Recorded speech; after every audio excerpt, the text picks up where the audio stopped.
All of my books have some sort of theme that they're tackling, whether it's fear, whether it's comparison, jealousy, or just something that can be touched on. Welcome to the Delos Diaries, where we explore the untamed frontier of writing and creativity. Join your host, Paul Delos Santos, a writer and self-published author, as he navigates the ever-evolving world of storytelling. Hello and welcome to another episode of the Delos Diaries. I'm Paul Delos Santos and I'm here with Rella B Books. How you doing today, Rella?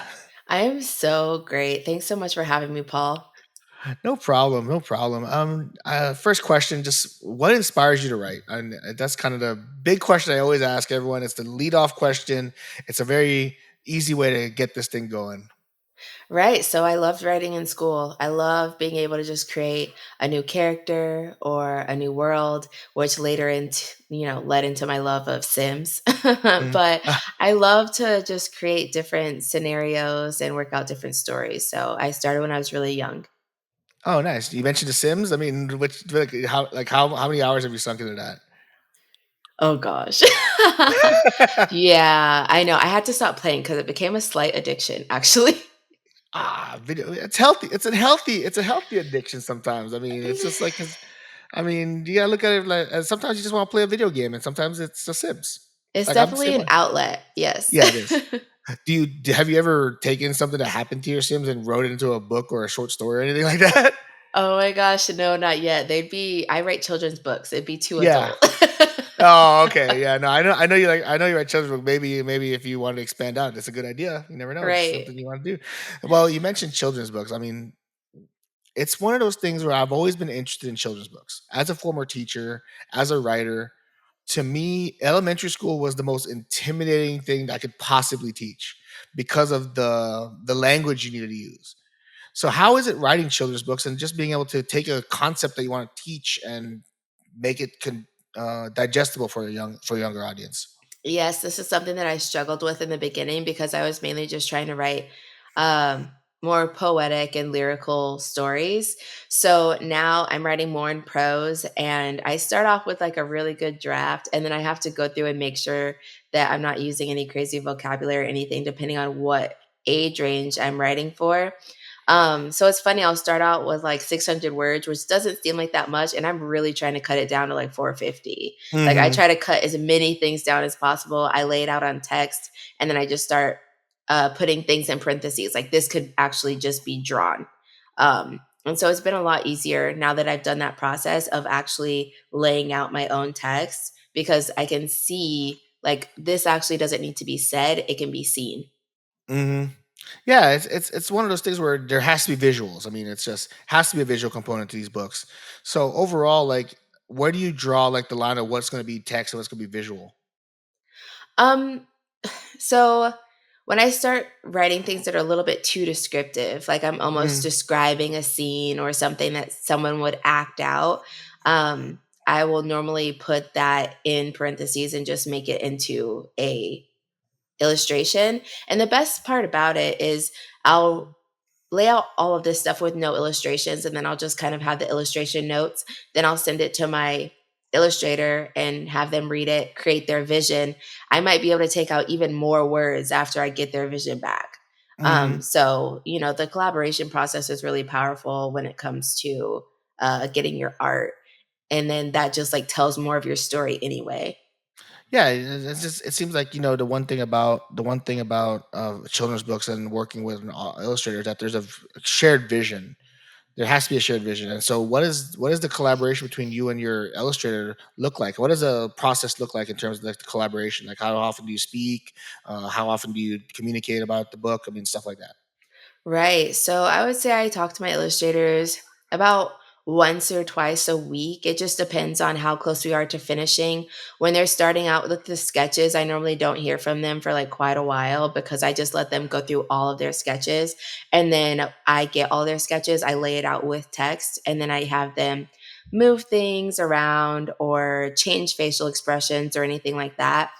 Um, but I try to give them as much information as possible. And we don't do Zoom calls or anything like that because lots of Mhm. my illustrators are in different parts of the world. So I will do a screen share where I show them exactly what I want moved. I'll cut it up in Canva and move different parts of their sketch around or resize it. So then I'll send them the PDF of the Canva document that I created based off of their sketches and a video explaining exactly what I want, where I want, if I want to add things, take things away. Um, or if the composition is becoming really redundant. Like if Mhm. there's too many spreads or if the character's on one side of the book a little bit too much. Um, so that's pretty much what it looks like. And starting with an illustrator, I'll always order a sample sketch first.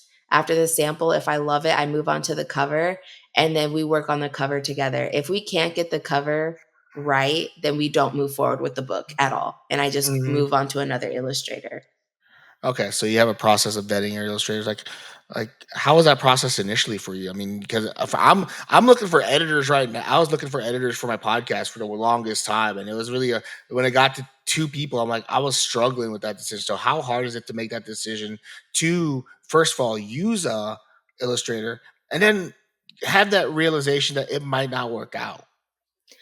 So when I first decided I was going to be an author, I went to a indie author workshop. Basically, it was a conference in Las Vegas, Hmm. and they said in one workshop there was a publishing company that was talking, and he was like, "I'm going to tell you that you need to hire slow and fire fast," and that sounded very, very cutthroat. I was like, "That sounds Hmm. awful."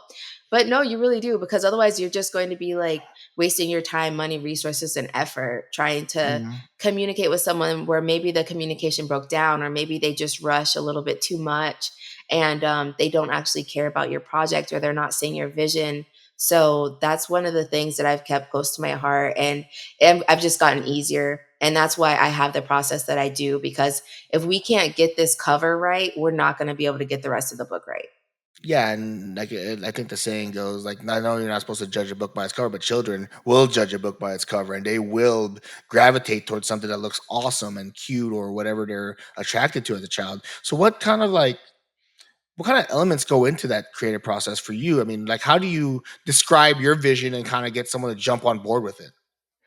Right. So I would say I am much more of a writer than I am a Mhm. visual artist. So I just tell the story and I lay it out the way I want and I talk through what I want and I'll put little clip art of like where I think the character should go.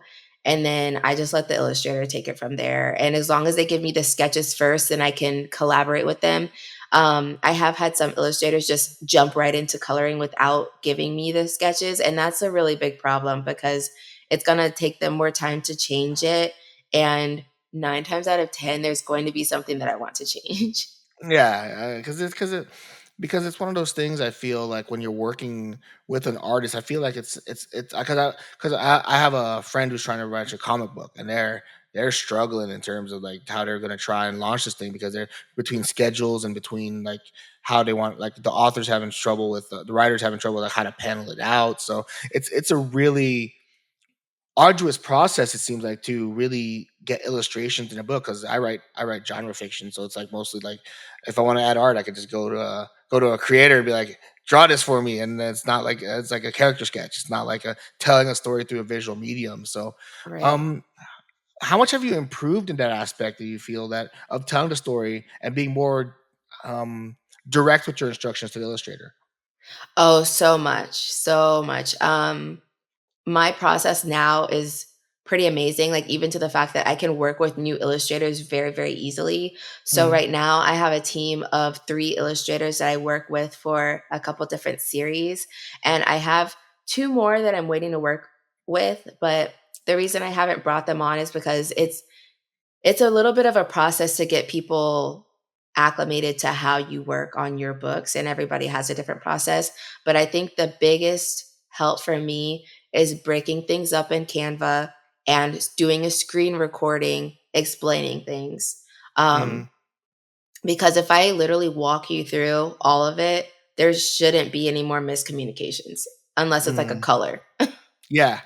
Well, yeah, it's funny that you mentioned the collaboration part because to me the collaboration is so vital. And when I mentioned this to when I was hiring an editor, it was one of those cases of like you have to share my vision in some way, shape, or form. So, but how I also want to give them space to create to a degree. So, Mhm. how do you balance that fine line between like not micromanaging the art and letting them create, and kind of making sure that the vision is still intact? Okay, so I think that my job is the micromanaging, if that makes Hmm. sense. And I Yeah. don't mean in a way that I'm like, oh no, they need to look like this, their nose needs to look like this. I will give them a very general character. I'm like, hey, I want Mm, this to be a diverse book. I want to have, more ethnic people in the book, as many as possible. And I'll just give them very general ideas for what I want. The only things that I'm really looking for are specifics for my main characters and placement of text and just making sure that the composition is not always the same. Like, I don't want all spreads, I don't want all spot illustrations. So I nitpick those small things. mhm. But other than that, like, they have a lot of creative freedom. So I don't stifle their creativity when it comes to, like, Yeah. creating something. I think that's the ultimate thing that I try my best to always tell the creator, the person I'm working with, like when it comes to like even art for cover art for my novels, I feel that there has to be some freedom or else the relationship's gonna fall apart. So like those conversations need to happen, I feel. Do you agree? Yes, definitely, especially when it comes to cover art. Right now, I have a cover that I'm working on, and there's just something about it that I cannot get it right. I just told them, I'm like, "Hey, I'll pay you for 3 covers. I just wanna see what your vision is for this."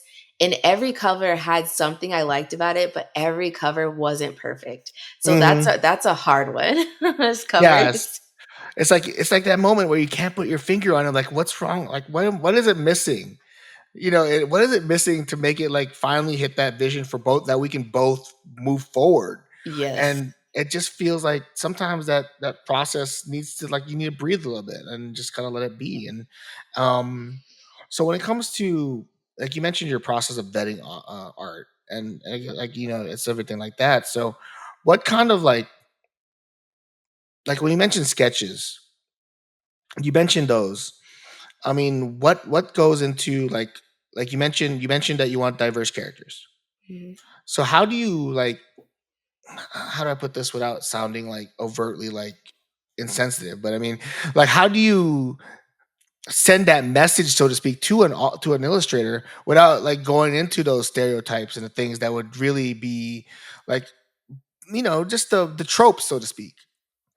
Hmm. So I don't think I necessarily have to do that. I just tell them, Okay. like, I want my main character to be a black little boy and I want him to Yeah. have, you know, ethnic hair.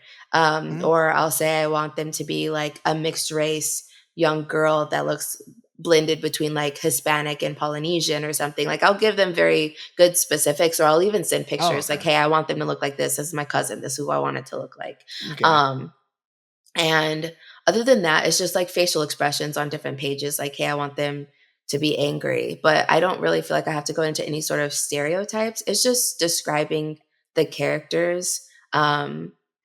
So yeah, it hasn't Yeah. been bad. Yeah, no, because that's a concern I would have, like, initially, like, I could easily make this into an Asian male, and they're like, "Oh, slanted eyes," and I'm like, "Not every Asian has, like, really slanted eyes, so to speak." So it's one of those things where that would be my concern with an off like, like, do you feel like you have to be just, like like, showing the example, so to speak, is a big help, I feel. Yes, yes, it is. And um, for the most part, like, I don't get really nitpicky when it Mhm, comes to what they look like, mhm, other than like more skin color, because mhm. they're detailed illustrations, but they're not like art Realistic. pieces, They're not yeah, they're realistic not art. realistic. So, and most of my stories are pretty silly. So, Okay. it hasn't really been that big of an issue for me. That's good. I mean, I'm glad that you haven't really had that issue because to me, it has been really interesting to see how people perceive. Like, I think I put in a request for a cover art, and they're like, "How do you do cyberpunk samurai stories without anime?" I'm like, that's the point. Is I don't want anime art because it's like cliche and quickly, you get the idea. But I mean, just overall, I just feel like cover art is just one of those things that you have, and character design is just so important. Mhm. So when you're designing the characters for your story, I know there's children's books. I know you have an idea for like making them ethnic diverse, but how do you like outline the character and their plot growth throughout? Like, because I assume it's very different for a children's book. Yes. Yes. So for my like character progression, I've worked really hard on that because it was something that came easy for me when I'm writing long stories, but I'm Hmm. trying to make them shorter and shorter. So, for example, I have a new story that's coming out and it's called Do Robots Run My School? But it's going to be like personalized for every school that I go to. Okay. So, in the book, the main lesson in the story is that the kids are going through school and they're noticing things that are strange. And so they're like, "Are our teachers robots?"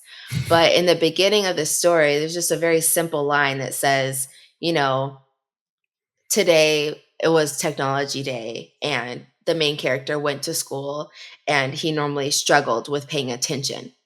So right there, like there's the problem. And then we go through the book. He's the one paying attention, taking notes, and like trying to figure out what is going on. And then at the end, he's praised by the principal from saving the teachers from the AI robots. Hmm. And they praise him for paying attention. So I mean, it's just very, very small issues because it's a small story that happens within like 5 hours. So that's really what I've had to take it down to is like, okay, what is our small problem going to be and how are we going to fix it by the end of the book to show that progression? And it is hard. Yeah, it seems like it'll be difficult because you don't have the luxury that you would have in a long form piece of fiction. And another thing I find interesting about children's book is you have to be more direct with your themes. Yes. I mean, you have to like it has to hit them in a way that they can understand it without without that too much of implying. So how difficult is it to come up with get your theme across sometimes? I mean, like, do you ever find moments where you're like, I don't think this is working right now. Let me kind of go back to the drawing board on how I'm going to relate this theme. Yes.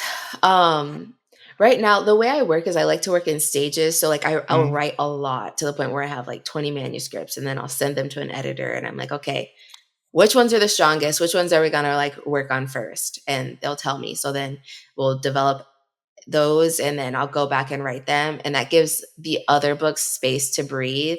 I also work with different critique partners that can tell me too, like, hey, this actually doesn't have a conflict, like at all. Like you're just talking.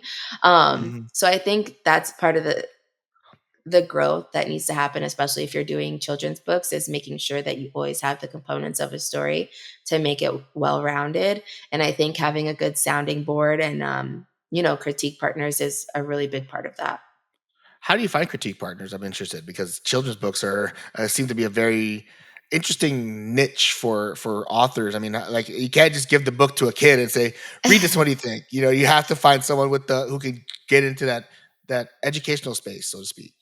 Right. So I've used threads to reach Mhm. out to parents so they can read different manuscripts to their kids and I'll get feedback that way. I've reached out to teachers, librarians, different authors, Facebook groups, lots of social media because your family is most likely not going to tell you and they most likely do not care that much. Mhm. Um, I've started leaning into paid beta readers, like very minimally, like when it comes to the final stages of the book to make sure everything is cohesive, especially if they have like an educational background or if I'm writing about a sensitive topic. Because in one of my early books, I did have a character, or I do have a character in that book that's adopted. And something that I really didn't think would be as big of an issue as it is writing about a marginalized community that you're not a part of. And I Mhm. understand that lots of people are bothered by that. Like lots of people don't want you to write about a Black experience if it's not your lived experience. I don't Mhm. necessarily agree with that. I think people can write about whatever they want as long as they make it really sensitive and they get a lot of input. Mhm. And I was met a lot with that when writing this story. I have a lot of adoptees that I've run it by, and a lot of them are like, this is great, but then some of them are like, you just shouldn't be writing this at all because you're not adopted. Um, Mhm. so yeah, just find people wherever you are, whether it's social media or different platforms that will allow you to connect with people. Yeah, going back on the idea that you can't write about experiences that you never went through. I mean, how much of it has to come down to education from people who have lived those experiences? For example, like you mentioned, you have a lot of adoptees that you talk to and gain that feedback from them. How important was that to really make your story sensitive to that audience? It was super important, so much so that I had this book planned over a year ago, like probably, mm, it was longer than a year. And I had started reaching out to people like, "Hey, when I finally finish this draft, will you mind reading it?" And I was like vetting people then to see if they would be willing to read the book. And then I was also working on other projects. So I finally got the draft, rewrote it like 3 times, had the editors go over it, sent it to adopted parents to see if it was kind of okay for them. And then from that space, I went back to adoptees. And I actually found like, obviously, every adoption story is very different, and all of those situations are very unique. Um, so it was very interesting to see like the divide of which draft pulled on like whose heartstrings more Hmm. and which ones were liked more. It was very, very Yeah. interesting. Um, and I can say that it seemed like people who were more like advocates for the adoption space and very heavily entrenched in it were more anti me writing it at all. Like it didn't matter what I wrote or how beautiful it was. It was Mm. just I'm not adopted, so I shouldn't be writing it. Um, and then a lot of people that I know that like they're adopted, they had like a good adoption experience or like maybe not so good adoption experience, but they're not super heavily involved in like the adoption community itself. Like they just have their own stories. They seem to be okay with me writing about it. So Hmm. it's interesting. Yeah, that sounds interesting. I mean, it's just one of those. It just feels like you're expecting it to be like, oh, this is an inspirational story. It's a children's book. It's not like it's gonna be like dive into like the socioeconomics and everything like that. I mean, Right. it's just really a book about. It's really a heartfelt. Just like stuff like that. So like, how did you take the negative feedback? Because I'm interested to know, like, how did you like feel about that initially? Because it seems like that would be like for any writer, the last like we love critiques, but when it comes to just like being told you can't write that, that's a different type of critique. Yeah, it was really interesting because I told him, I was like, this is a completely fictional Hmm. world. Like, the main characters in these books are shapes, they're not even Hmm. people.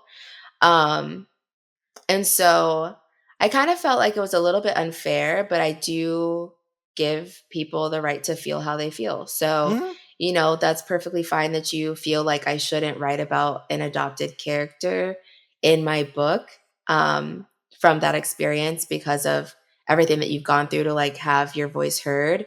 But at the same time, like, am I going to allow myself to be censored? Like, it just may not be your book, and every book is not for everybody. Yeah, yeah. I mean, I've seen some children's books, like the classic meme of the night dad went to jail book. I mean, it was like, I mean, like, I mean, right. I mean, you can't. I mean, you have to like you gotta attack certain subjects at some point, and I think it's just good for children. I think they're more resilient than we give them credit for sometimes. I Yes. think that's the thing is that I think a lot of like non-educators and who they think these children are like fragile little things. I'm like, they're more resilient. The younger they are, the more resilient they actually are. It's Yes. kind of weird how the older they get, the more risk averse they become and more likely to be hurt. And it's just weird to me that there's like parents who don't want their kids to experience anything like that. And it's just like they have to. It's part of life. So Right. So how do you really teach these lessons to, like, I know you work with schools and educators. So how do you kind of get these, like these lessons across to not just the kids, but also to kind of show that they can kind of learn these lessons, like important lessons from these works of fiction? Right. So I normally have like a pretty good lesson plan that goes along with my books, and I Mhm. work on vocabulary and different things that they should obviously learn. But I try to go into like the SEL, or like more emotional learning as well, Mhm. social emotional learning. And some of my books, all of my books have some sort of theme that they are Mhm. tackling, whether it's fear, whether it's comparison, jealousy, or just something that can be touched on a deeper level. Mhm. And one of the newest ones that I'm actually coming out with is called If Shapes Could Eat. And that's just talking about like having a healthy relationship with food, and that we all have differences when it comes to food. You may Mhm. like broccoli and I may not, and that's okay. So that's the main theme in the story. But when I do presentations, I bring that specific portion of it into the physical world. By I have my characters that are actually plushies, and I take two different glass containers, and I take this little box of like fake peanuts, and I'm like, okay, this is Rhonda's stomach and this is Maxine's stomach. When we put peanuts in Rhonda's stomach, nothing happens. And when we put peanuts in Maxine's stomach, it has a chemical reaction because it's like baking soda Mhm. and vinegar. And they can see that like her stomach is upset, like physically, in a science demonstration outside of the book. Because in the book, she's allergic to peanuts. Outside, you can visualize that. And it's just showing like how, even though they're both shapes, they both have stomachs, they're both eating. One can handle peanuts and one can't. And it's just based Mhm. off of their biology. It's not based off of um, anything that's like discriminatory. And so it's just showing that our our food needs are diverse, just like we are. Mhm. Yeah, and I think that's a big thing is that I think as like as we move forward, it just seems like there's a lot of things that children need to learn in terms of the SELs and just understanding about the differences of the world. Because it's just like, you want to make sure that they understand that because they are more receptive to that type of lessons. They are Yes. more like it's actually like it was one of the reasons why I thought about teaching elementary school is because they are going to be more excited about lessons. They are more excited about just generally learning. They're more curious. So how do you pique that curiosity with these types of books? I mean, it seems like that's an art form in itself is how to pique curiosity. Yes, yes, it is. I feel like it starts with your cover, Mhm. and them wanting to know what's going on in the cover and the title. And then when you get into the book, some of my earlier books, the cover doesn't necessarily denote what's happening in the book, Mhm. which is something that I've worked on as well. Yeah. um, But I think that once they get to the end of the book, they're like, wow, this was like a really profound message. And I think kids really like to be able to draw parallels and be like, wow, like I can relate to that because XYZ happened. And I think once they can start relating to the characters, that's the biggest win, because then they try to Mhm. put themselves in the story. And that was one of the main reasons that I went with shapes as characters instead of people, because the shapes all have their different identities and characteristics, and they can relate to anybody no matter like what color they are. Mhm. Yeah, it just feels like shapes to me. By using shapes, you can easily highlight the differences. It's Yes. because there is a clear cut difference between a square and a triangle, a hexagon. And I think that's a good way to approach it. So how did you come up with that idea, like to use shapes? I mean, what really is it? Is it because that's the easiest way to show differences and without diving into too many like other aspects of like human beings? Yes, it really is. And that was why I did it. I remember writing this story. I was on a plane because I was a flight attendant, and I was talking to someone just about their lived experience.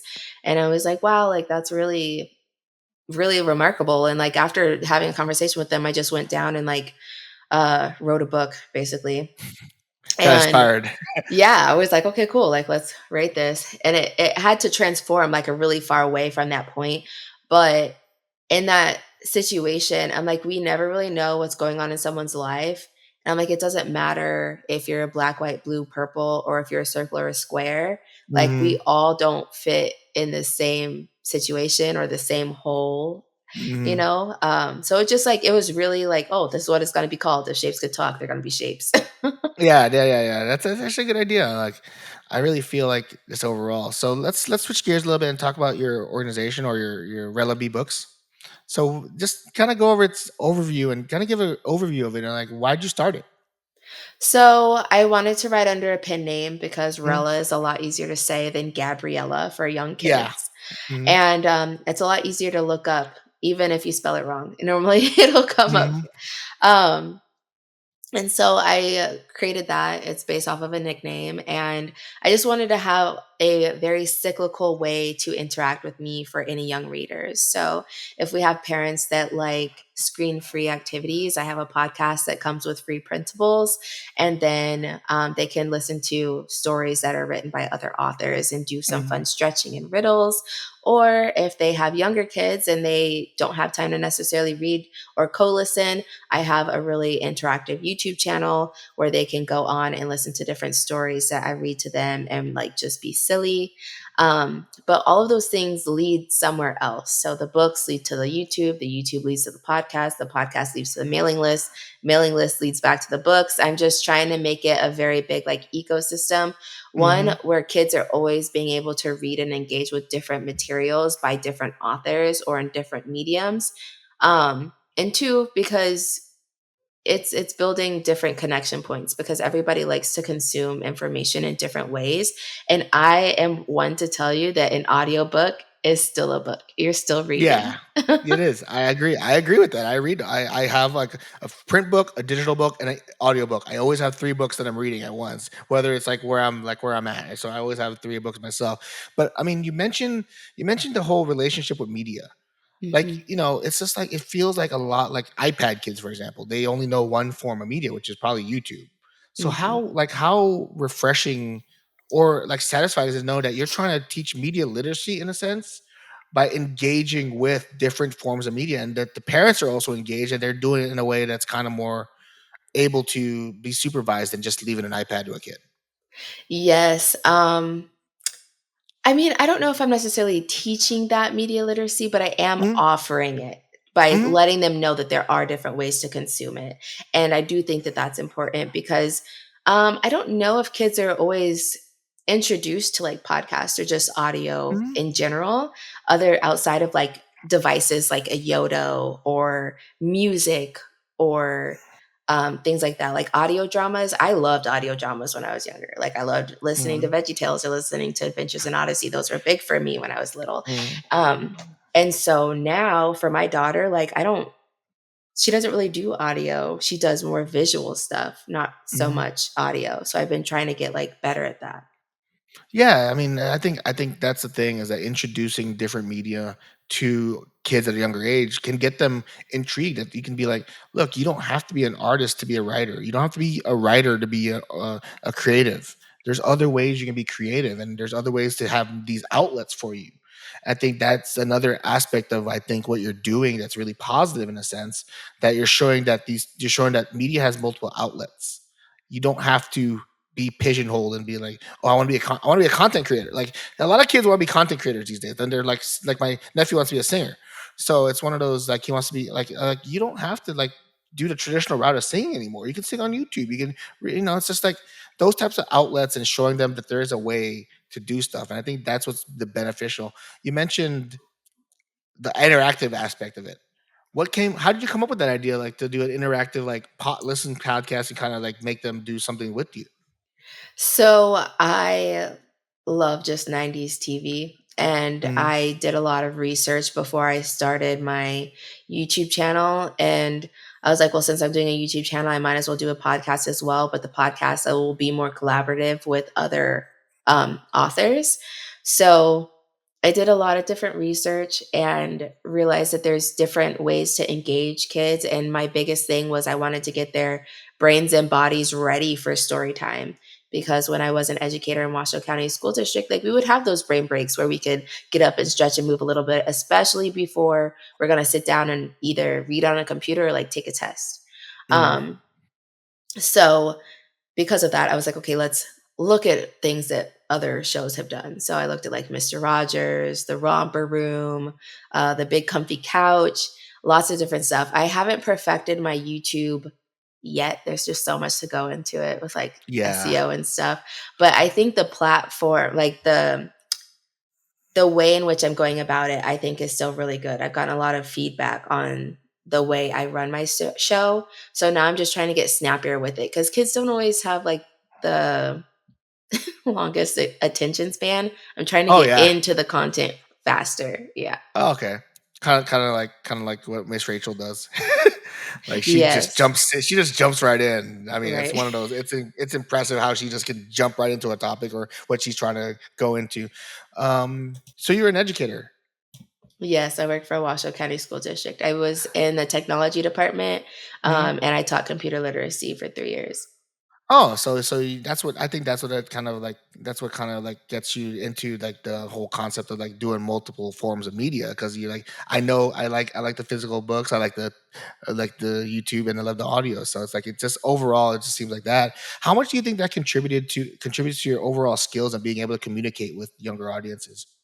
I think it's really important. Honestly, I think it's a really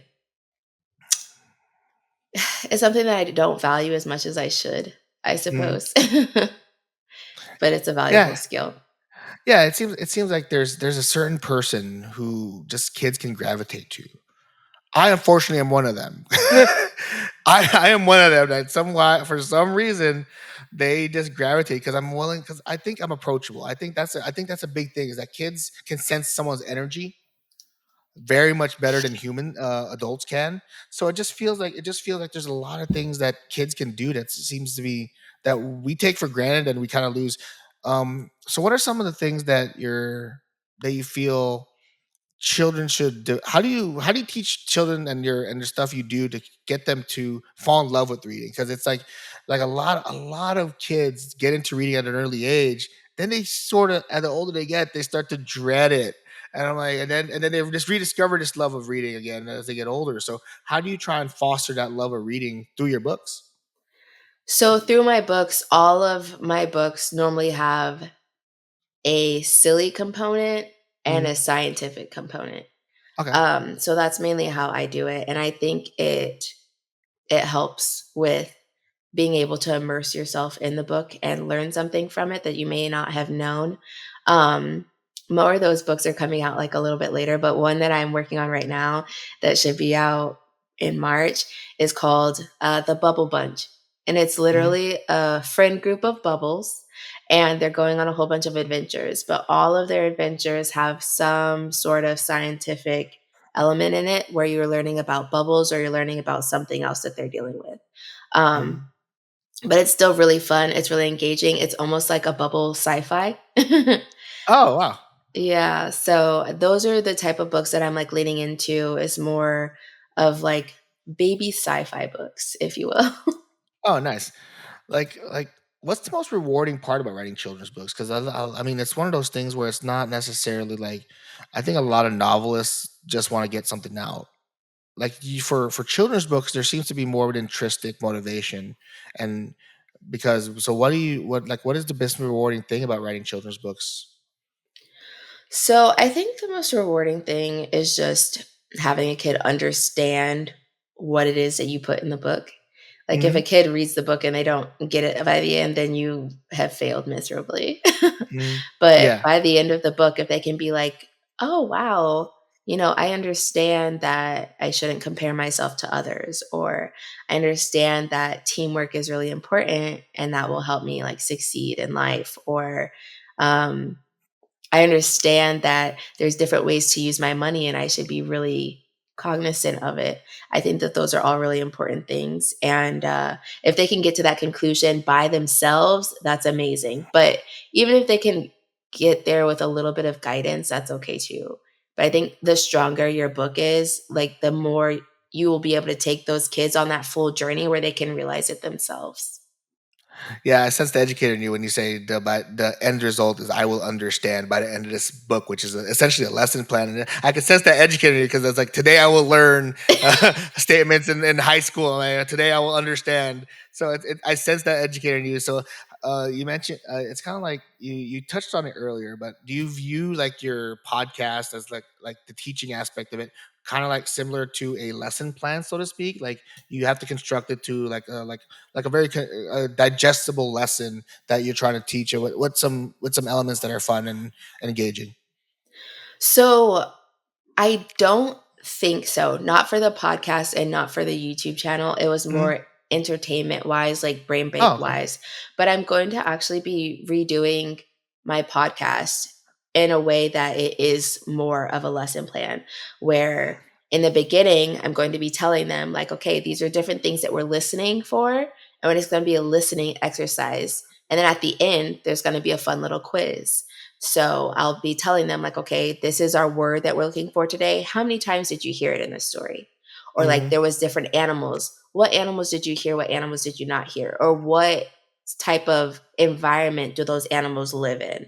So I'm actually going to be changing the complete format of my story so it can be more of a lesson plan.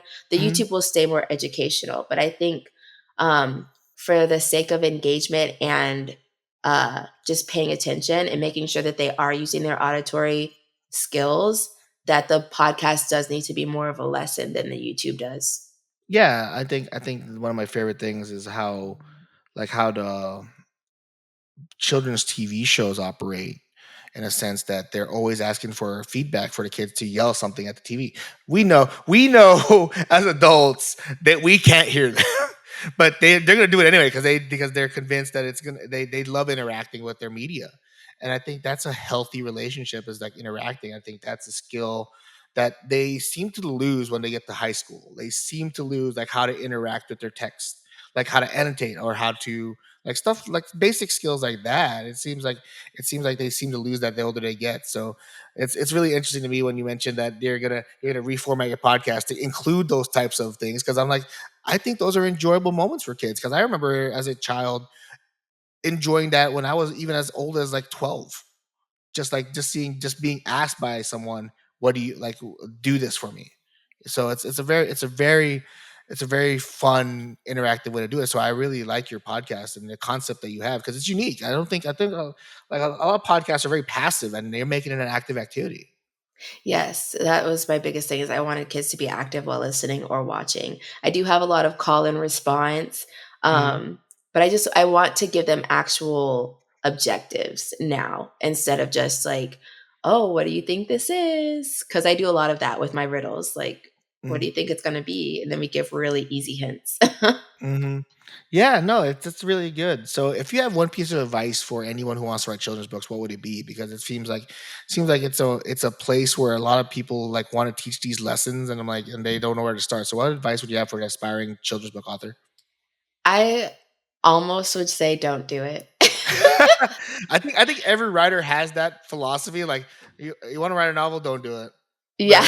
But I think it's just one of those things where it's like we're so into the weeds with it that we like don't join us. Don't be one of us. But there will be people who are. So what advice Right. would you give them? So for the people that are really, really, really like drawn to this, just understand whichever way you decide to do it, whether you're going to indie pub or you're going to traditionally publish your books or you're going to do a hybrid path, it does take a lot of work. I know there's a lot of people that are like, oh, you could just use AI, you could just do this, you could just do this, and you can. And there are some people that I'm sure make money doing that, but the problem is that you're giving a product that is probably really subpar versus like creating like a product of love that you want children to be able to like learn from, grow from, and like investing your time into it.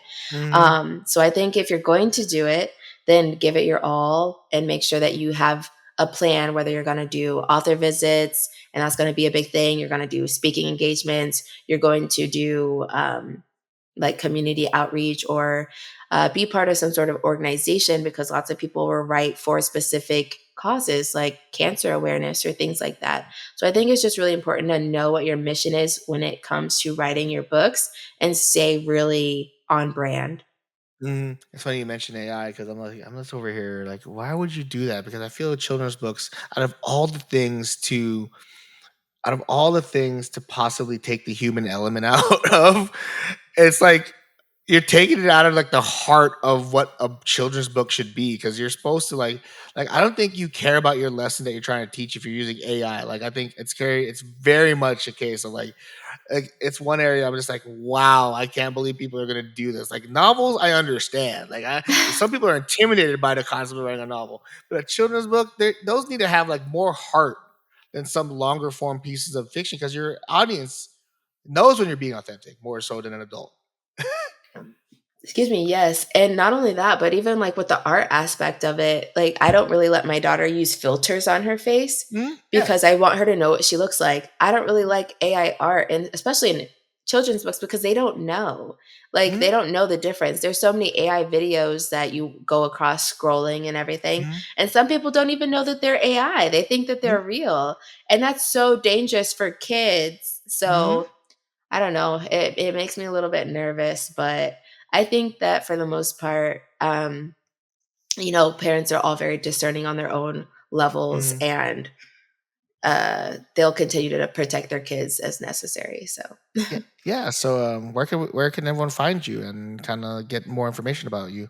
yeah, of course. So if you go to Google or any sort of social media platform and type in Rella B Books, I should come up. All of my handles are Rella B Books, and you spell that RellaBBooks. And then my website's RellaBBooks.com. I love to hear from people, whether it's different ideas or feedback. I've had some teachers be like, "Oh, we love you. Like, we want to shout out." I do stuff like that as well. So I just love to connect with readers and librarians, teachers, parents, everybody. Well, I just want to say thank you for taking the time to me to discuss, a variety of topics about the art of children's books. Like I said before, I find it to be the most intimidating thing to write. Just because of the audience you're dealing with. I mean, it just feels like they're going to be harsher and more receptive, and also it's like it just they're going to be more honest about it. And Yeah. yeah, they'll tell you if they don't understand or if they don't like it. I mean, they're that's how they're wired. So but thank you again for taking time with me. I really appreciate it. I would love to do this again sometime. Yeah, I would love to come back. And then I would also love to connect you with some other people in very similar space. All right. Well, thank you. Thank you again, and thanks for taking the time. Thank you. Bye.